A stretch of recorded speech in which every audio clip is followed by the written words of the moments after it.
Hello बच्चों, let's read out the question first. Are coefficient of thermal expansion constant for a given solid? क्या coefficient of thermal expansion ये constant रहेंगे given solid के लिए? So चलिए इसके लिए हम solution देख लेते हैं. But before of that, let's talk about the key concept which we are going to use here for this question.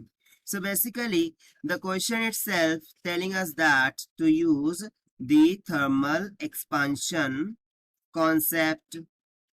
यहाँ पर हमें क्या यूज करना है? थर्मल एक्सपांशन कॉन्सेप्ट का यूज करना है. तो चलिए हम स्टार्ट करते हैं यहाँ से. सो बेसिकली यदि मैं बात करूं थर्मल एक्सपांशन की, सो थर्मल एक्सपांशन में कोएफिशिएंट ऑफ एक्सपांशंस होते हैं और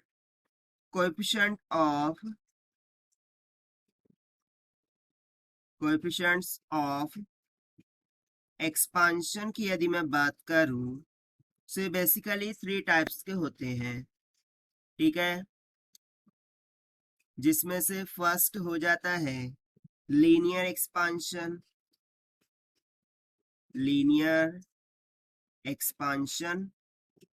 ठीक है, इसको हम डिनोट कर देते हैं अल्फा से. और इसका बेसिक फॉर्मूला यदि मैं लिखूं, so alpha is equal to 1/L0 delta L by delta T हो जाता है, जहां पर L0 उसकी इनिशियल लेंथ होगी जो भी सॉलिड है उसकी, delta L change in length, delta T change in temperature. और यदि मैं सेकंड एक्सपांशन की बात करूं, तो सेकंड एक्सपांशन क्या हो जाता है? एरियल एक्सपांशन, जिसमें एरिया का एक्सपांशन होगा ऑन हीटिंग. ठीक है, और उसको बेसिकली हम बीटा से डिनोट करते हैं. और यदि मैं उसका फॉर्मूला रिप्रेजेंट करूं, तो सिंपली यहाँ एल नॉट की जगह पर क्या हो जाएगा? ए नॉट, और यहाँ पर हो जाएगा delta A by delta T. ना सिमिलरली यदि मैं थर्ड एक्सपांशन की बात करूं, तो वो हो जाता है वॉल्यूम एक्सपांशन. ठीक है, सो वॉल्यूम एक्सपांशन को बेसिकली हम ग्यामा से डिनोट करते हैं. और ग्यामा इज इक्वल्स टू, ये क्या हो जाता है? Simply 1/V0 delta V bye delta T. सो इन तीनों की तीनों एक्सपांशन में यदि हम गौर करें, सो बेसिकली यहाँ पर ए नॉट यानी कि initial area, L not initial length, V not initial volume, delta A change in area, change in length, change in volume, ये तो उसके अकॉर्डेंस होगा. But basically alpha beta and gamma ये किस पर डिपेंडेंट है? टेम्परेचर पर डिपेंडेंट है. ठीक है, और क्वेश्चन में क्या बोल रहा है?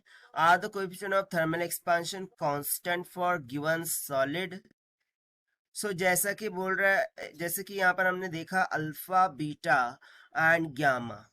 ठीक है, ये टेम्परेचर पर डिपेंडेंट है. सो यदि टेम्परेचर वैरी करेगा, ठीक है, यहाँ पर हम सिंपली बोल सकते हैं कि यदि टेम्परेचर वैरी करता है, सो उस टाइम पर जो कोएफिशिएंट ऑफ थर्मल एक्सपांशन है, ठीक है, कोएफिशिएंट ऑफ थर्मल एक्सपांशन वो भी क्या करेगा? वैरी कर देगा. यानी कि टेम्परेचर बढ़ रहा है, सो थर्मल कोएफिशिएंट एक्सपांशन भी क्या हो रहा है? बढ़ रहा है. They are not constant either in any of the case. वो कांस्टेंट है क्या? किसी भी केस के लिए नहीं. सो यहाँ पर आंसर सिंपली क्या हो जाएगा?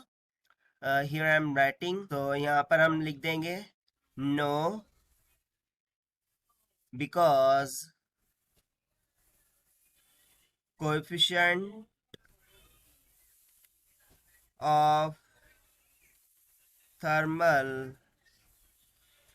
expansion depends on